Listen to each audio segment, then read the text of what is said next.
everyone, and welcome to our lesson on logarithmic functions as inverses of exponential functions. We're going to start off by defining a logarithmic function. What is a log function? Take a look here on the screen. It's going to be something written in this form: log of base b of y equals x. B, y, and x are just any numbers that will be inserted there. And it's important to know that a log function can be expressed as an exponential function in this way here. If we rearrange the pieces, the b and the y and the x, into these new locations, these two statements mean the same thing. They are just written in different forms. And this is going to be helpful to us when we start to solve in solving situations for variables. So we will practice that skill in just a little while. Some other things we need to know about logarithms are the special logarithms that we'll come in contact with, and the two of those are the log of base 10, called the common log, and then the natural log, which has a base of e. So when you see a log expression or a log equation written this way and you don't see a base present down there on the bottom where our b was, we need to know that there is an implied 10 there. That is called the common log. Same thing when we see the ln, natural log. If we don't see a b down there, that means that the base is e. That special number e. Alright, so we're going to practice rewriting a couple of these. And to do that, we're just simply going to slide our numbers into the new locations. So let's say that we see a log expression written this way, and we are instructed to rewrite to exponential form. What is the exponential form of this log expression?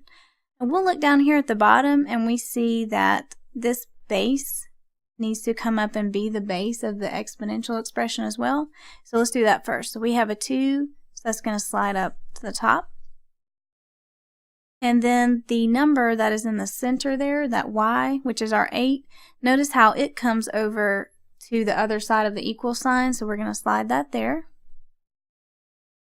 And then the number out here, our x, that was by itself on the other side of the equal sign, comes up to be the power.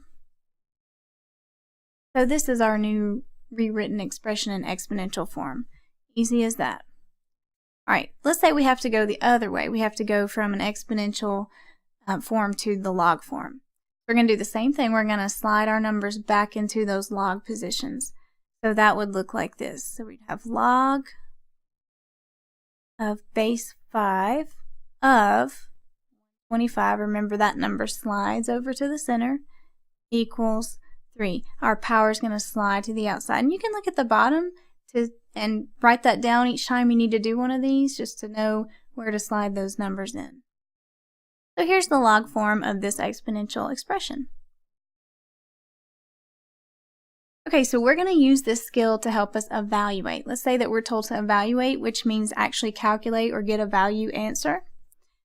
And we need to take a look at log base 2 of 16. What does that equal? What is the value there? Well, we don't know. So we're going to set it equal to a variable or question mark.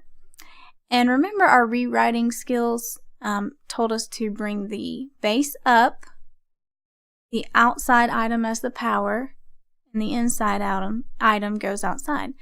So what this is really saying is 2 to the power of something equals 16. So we can now go to our graphing calculator, a regular calculating utensil, or we can know these powers in our heads. We know that 2 to the 4th power equals 16, so the answer here is 4. Log base 2 of 16 has a value of 4. Let's try it again. Let's say that we have log base 2 of a fraction instead, 1 over 32. And we want to know what that equals. Well, we're going to rearrange by rewriting in the exponential form. 2 to something is 1 over 32. Now I know that no positive power here is going to get me to this fraction of 1 over 32, because any positive number is going to continue to grow in amount. But let's think about the relationship between 2 and 32. A power of 5 could take me to regular 32. I need 1 over 32. So instead of positive 5, I'm going to use negative 5. The value here is -5. And that's because when we write numbers to a negative exponent, what happens is it becomes 1 over that number to that positive number power. So our answer here is going to be a negative exponent. So you can be on the lookout for that when you need to create a fraction. It's probably going to be a negative power. All right, graphically, we need to take a look at what's going on also. Log functions, like we said, are inverses of the exponential function.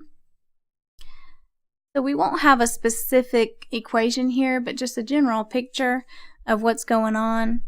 If we take a look at some type of exponential function, let's say an exponential growth function, it may look like something like this.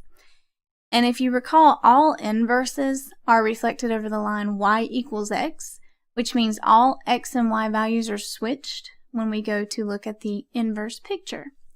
So if you took this and you switched all the x, y values and reflected over that middle diagonal line of y equals x, you may get a picture something like this. So that's what it's going to look like on the graph. And you have 2 options for graphing these. You have graphing calculators where you can actually type in the function expression, or you can make your own table of x, y values where you yourself are plugging in x values and calculating out to find the matching y's to go graph. So this concludes our lesson on logarithmic functions as inverses of exponential functions.